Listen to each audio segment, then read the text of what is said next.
नमस्कार. सर्व शेतकरी बंधूंचे जमीन वाचवा कार्यक्रमात स्वागत आहे.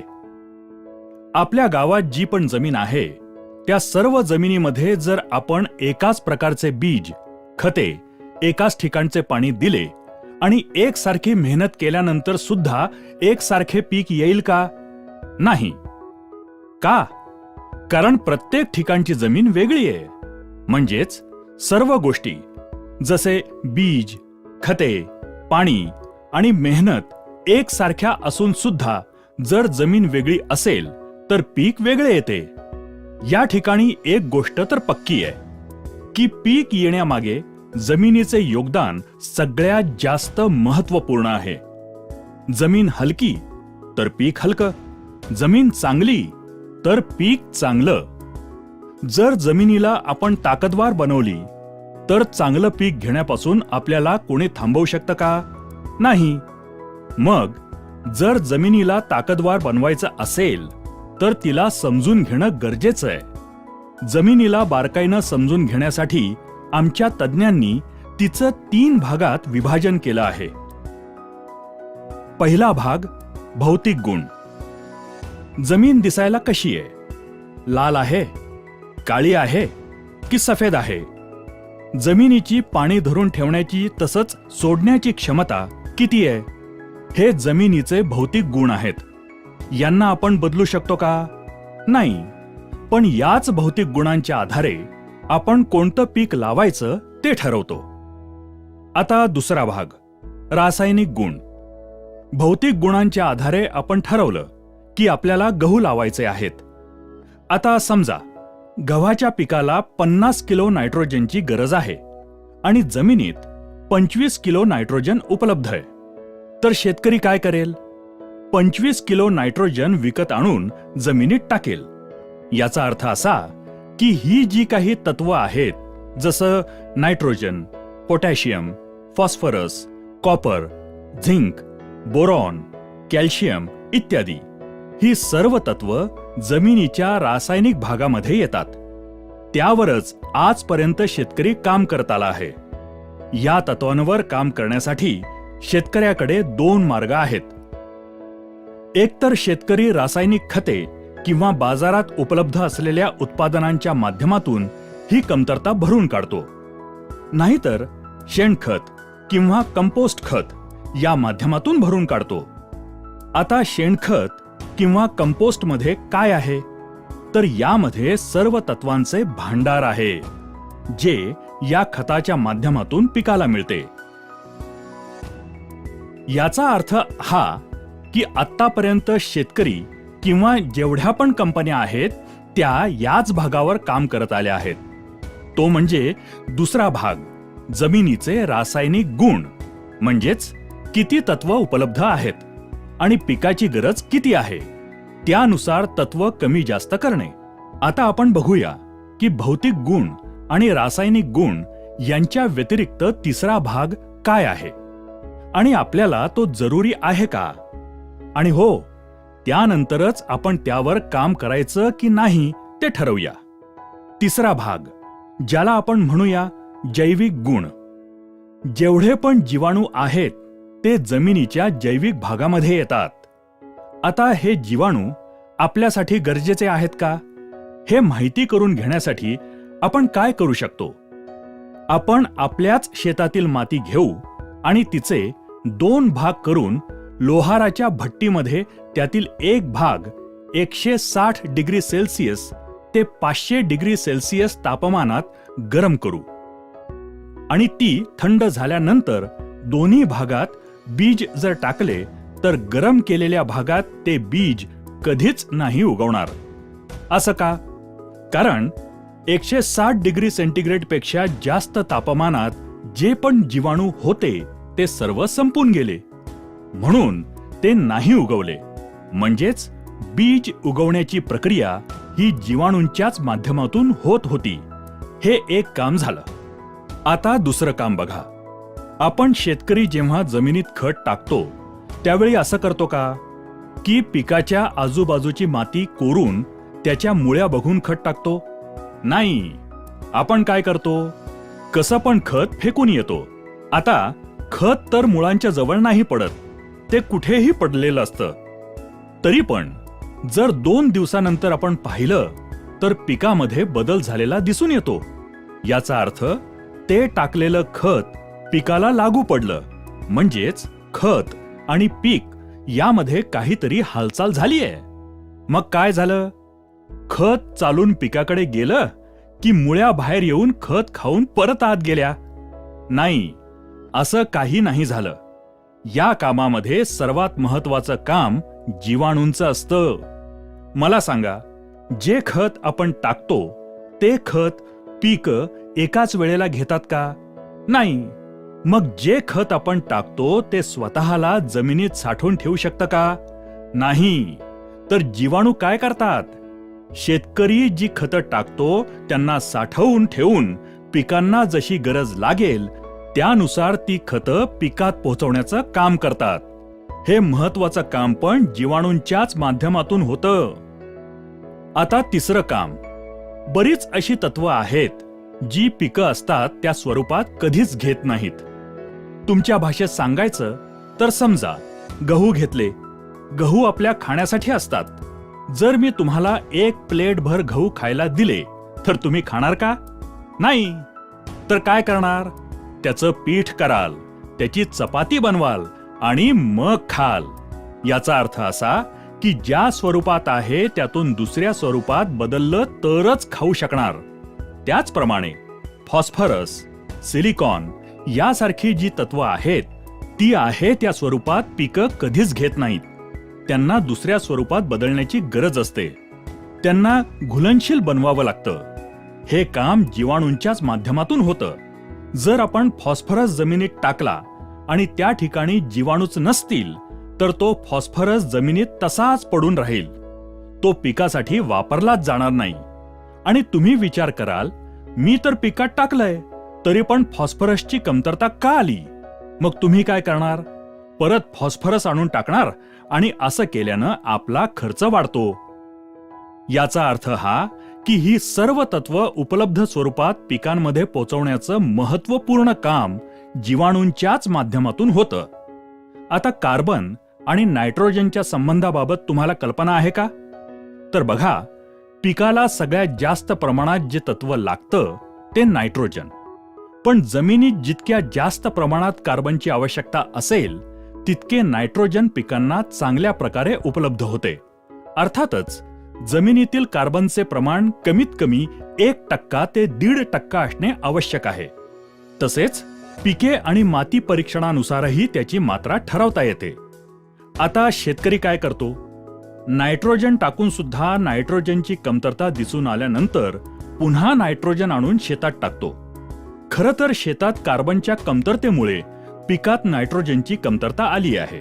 आता जमिनीत जर कुठलेही तत्व जसे nitrogen, phosphorus, potash, copper, zinc, sulphur या व्यतिरिक्त कुठलेही तत्व कमी असेल तर आपण बाजारातून विकत आणून टाकू शकतो. पण कार्बनची कमतरता असेल तर तो बाजारात विकत मिळतो का? नाही. कार्बन जमिनीत उपलब्ध करण्याचा एकच मार्ग आहे, शेणखत किंवा कंपोस्ट खत. आता हे शेणखत किंवा कंपोस्ट खत काय आहे? हे मोठ्या पातळीवरचं तत्वांचं विघटन आहे. शेणावर प्रक्रिया होऊन ते खतामध्ये परावर्तित होतं आणि जो काही शेतातील काडी कचरा, पालापाचोळा हा मोठ्या पातळीवर कुजल्यानंतर कंपोस्ट तयार होतं. जेव्हा शेतकरी हे सर्व शेतात टाकतो तेव्हा जीवाणू त्यावर प्रक्रिया करून या खताचं सूक्ष्म पातळीवर विघटन करून त्याच्या आतमध्ये जी तत्व असतात ती काढून पिकांपर्यंत पोचवल्यानंतर जो भाग उरतो तो कार्बन असतो. याचा अर्थ हा की जमिनीमध्ये कार्बन उपलब्ध करण्याचे सर्वात महत्वाचे काम पण जीवाणूंच्याच माध्यमातून होते. आता पिकांच्या वाढीसाठी हार्मोन्सची आवश्यकता असते.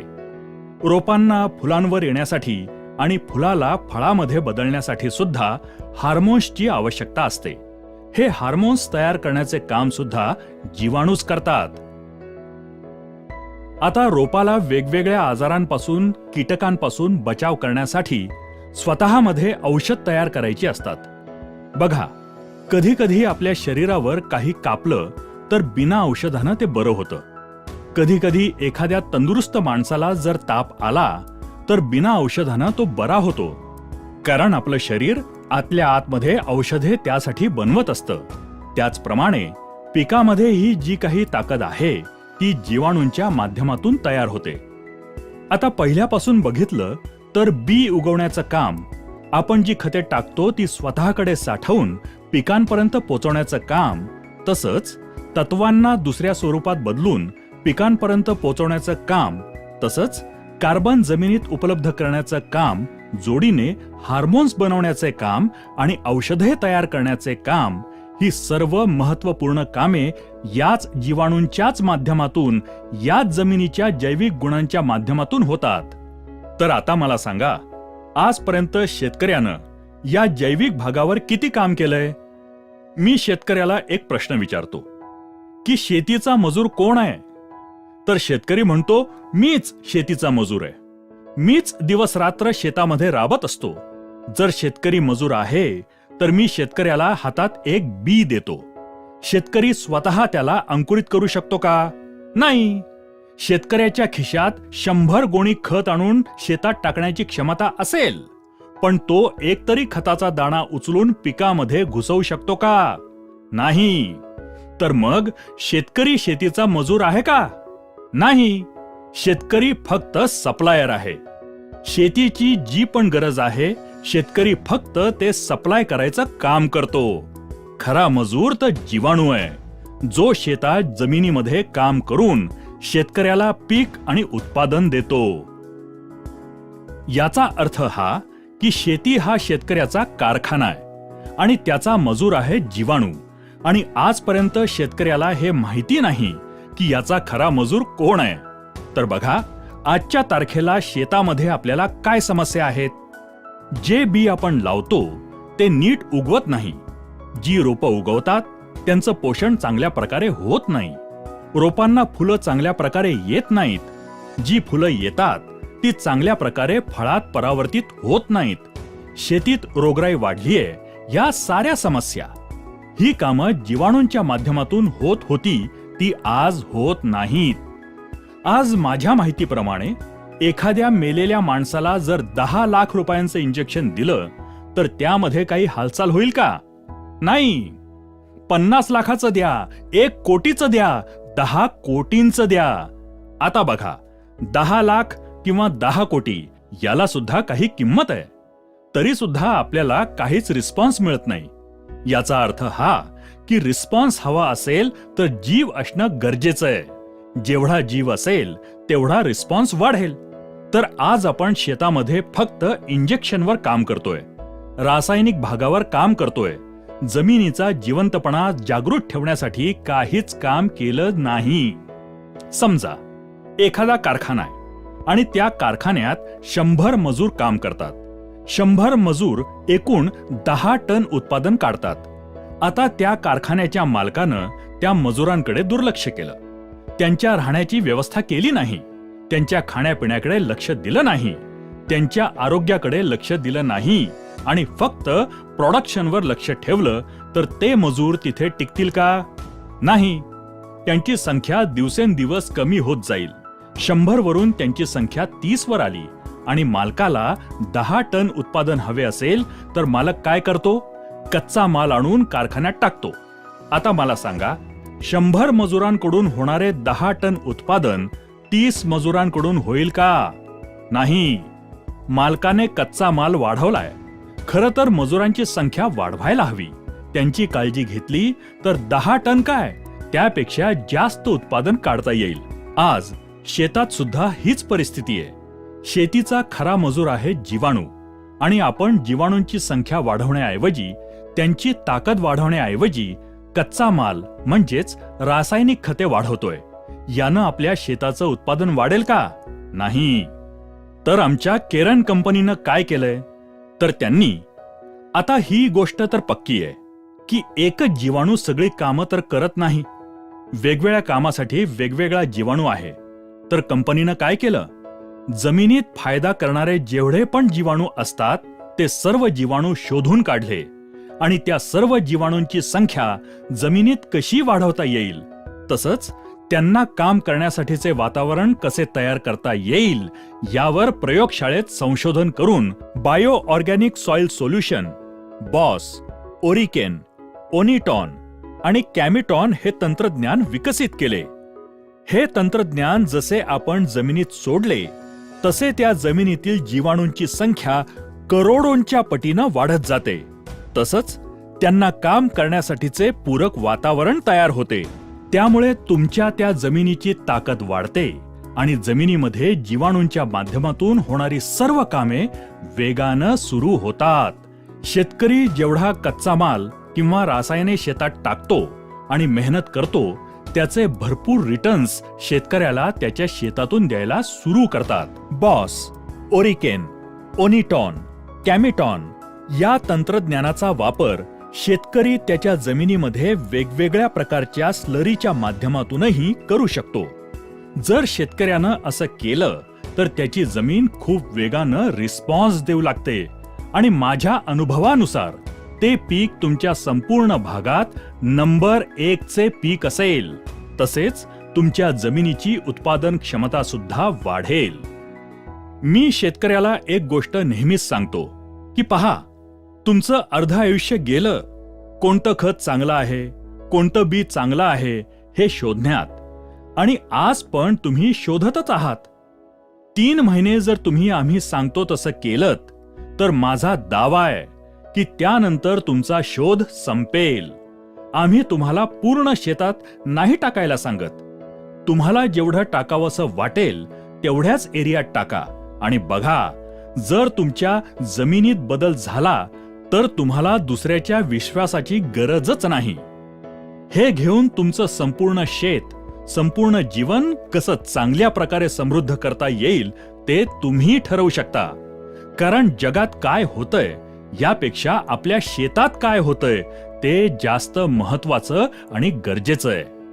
आमचे जे कोणी सहकारी तुमच्याकडे येतात त्यांच्याकडून पिकानुसार त्यामध्ये आमची ही केरन टेक्नॉलॉजी कोणत्या प्रकारे वापरायची आहे याची पूर्ण माहिती तुम्ही घेऊ शकता. आमच्या या कार्यक्रमाला आपण लक्षपूर्वक उपस्थित राहिल्याबद्दल, आपला मूल्यवान वेळ दिल्याबद्दल सर्व शेतकरी बंधूंना केरनकडून खूप खूप धन्यवाद.